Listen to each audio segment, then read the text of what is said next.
How you guys doing today? We're doing great. How are you? Good, very good. Here with two of my favorite people, Caroline Whittaker and Whittaker-Pelhank from At Properties Christie's International out of Downers Grove. Just want to chat with you guys a little bit about real estate, about your business.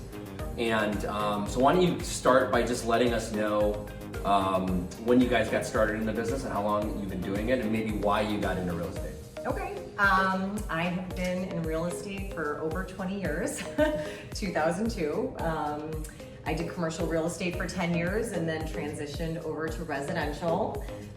Met Trisha here in Downers Grove. We became fast friends and I kind of pulled her into the industry. So that's how it started. That's how it Because started. I always wondered how you guys met. Like I feel like you guys knew each other in high school or something. No. Yeah. I mean, it feels like we've known each other forever, but yeah. No, it was our first year in kindergarten together. That's how we That's met. awesome. Yeah. That's Yeah. good. So I had a background in sales and commercial furnishings, and then 7 years ago, when Caroline said, she kind of pulled me in, and it was an industry I had looked at many Yeah. times, and it worked out great. Hopefully you're not regretting it. No, Being no. sucked in. That's good.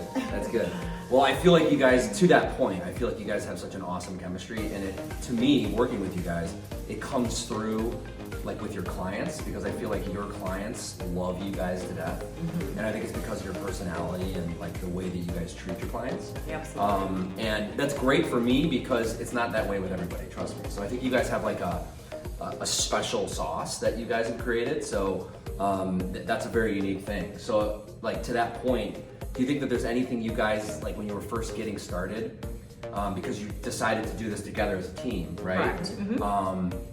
That you guys wanted to curate, together to like give that message out to your clients that you're truly a team? Yes, absolutely. I mean, so we started working together as soon as Trisha got licensed. We co-listed properties together for a few years, and then things were just gelling so well. We both work very well together, and so we made it official a couple of years ago and formed the Whittaker-Pelhank Group. So officially made it a team. We've added a team member since then.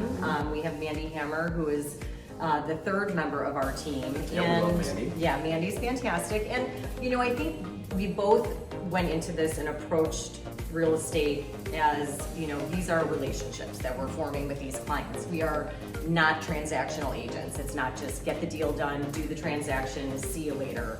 Right. We definitely form these really tight friendships, relationships with our clients. We're in their lives forever, for better or for worse, Right. for them.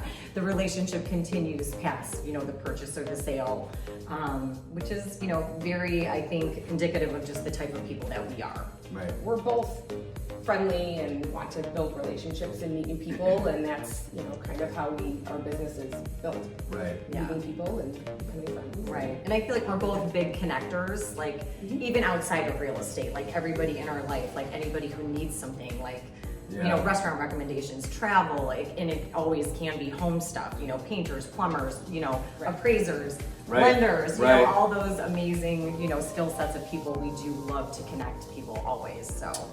Yeah, we talk a lot about that, like the concierge level of service, where you kind of want to be the quarterback and you have all these resources for your clients. And I can see that coming through. Like on every deal we've done together, the clients have nothing but awesome things to say about you guys. So it honestly makes my job so much easier because it's not always like that. Right. So is there maybe a thought to grow the team? Like how do you guys envision that going? I think there's always thought to grow. We would love to continue expanding. Bringing Mandy on board has been wonderful to mentor her and to watch her develop her business, and we would love to continue doing that. Yeah, absolutely. I mean, our business primarily is in the western suburbs, Downers Grove, but we do have a city-based clientele as well. So I sold real estate in Chicago for forever. I mean, not for forever, but we do still have a good portion of clients who are down in the city. So I, often say to Trisha, I'm like, I would love to get somebody on our team that's like feet on the ground living in Chicago, in Cook County, because we both are out here and we love doing deals in Chicago still. We love servicing, Right. our clients who are still in the city. So I think that would be something we would love to do. It's a great way to, kind of hand our business to them and still keep in touch with those clients. Yeah. Right. Yeah. I think it's a great idea. A lot of teams do that. You know, they build out in the suburbs and then they build in the city. So I think that's a smart strategy. Sure. So now when you're meeting with clients now, like in this market, what are you advising them in terms of if they ask, one of the questions I like to ask is, the common question right now is, should I wait, right? Right. Because it's kind of an interesting market to say the least, right? So what are you saying to your clients when they ask you, either on the buy side or the sell side, should I wait? I mean, I think are always, do it now, right? Like 5, 4, 3, 2, 1, Mel Robbins style, go for it. If the timing works for you, I think it's different for every client. Some people need to strategically work with a time frame depending on what might be going on in their personal life. Right. But I mean, if the house is ready and you're ready, I would say, all gas, no brake. Let's go. Let's do it. Why not get into it now?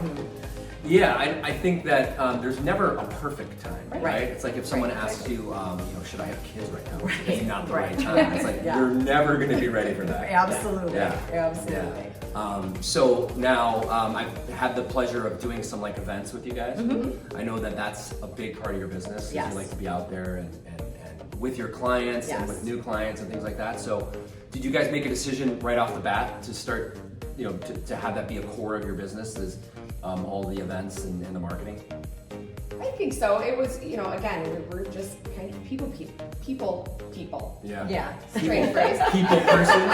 Yeah. And I think that's part of it, in growing these relationships and getting to spend time with these people. Like Caroline said, we're not transactional. So once you buy or sell, this is a way to keep people in our lives and get to give them a little bit of a fun afternoon or evening or whatever the event might be. Right. And we do like to have fun, and that carries through our business. Buying and selling real estate can be very stressful. It can be really emotional. Usually there can be bumps through the process, and we have to put out a lot of fires, and things come up, and so we do try to keep that process really smooth, really fun, and it doesn't end at the closing table, so we love having these events and being able, to see all our people and hear about what's going on with them in their lives, with their families, with the home, Right. With their jobs, and just, get together and have fun and enjoy life. Well, and I think a lot of people don't realize how detailed we as lenders and real estate agents have to get into people's lives, right? Yeah. So Yes. you become a part, at least for 30, 60, 90 days, Yes. however long that process is, you really become a part of it. And I think that also comes through in your clients too, because all the details that we have throughout the transaction help, make it a smoother transaction. Absolutely, right? absolutely. Yeah, that's great. Yeah. Well, how about social media? How do you guys feel about social media? Do you guys feel like it's a good, I know we talk about this all the time, and just the comfort level on camera and things Yeah, like that. And I know absolutely. that that's something that's not easy for everybody. For sure. I'm certainly am trying to embrace it and getting better every day with it. So I think that that's kind of one of the things that I'm talking to people about is, how is it, being incorporated in your daily business? We've definitely, made an effort this year to amp up our social media presence. And I think we approach it maybe a little bit differently than some brokers. It is a great platform to talk about, like, just listed, just sold, and closed, and I'm the #1 agent, in my market. But we really like to use it as a tool for people to get to know who we are.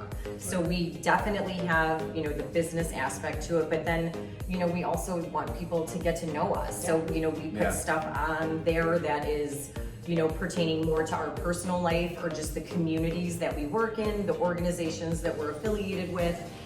So it's kind of a twofold for us. Yeah. So, we had a mentor when we first got into real estate who always said to us, people need to know you, like you, and trust you. That's what's going to make them want to work with you as a real estate broker. So I feel like we've used, use social media to try and, get that know us, type of thing. Yeah, in addition to using it to market properties, Yes. it's a great platform for us to kind of introduce ourselves to people and kind of let you see a day in our lives here and there and what we do, real estate and outside of real estate. It's so true. And I think it's such a basic thing, right? Is that people want to work with you because they like you. Yeah, for sure.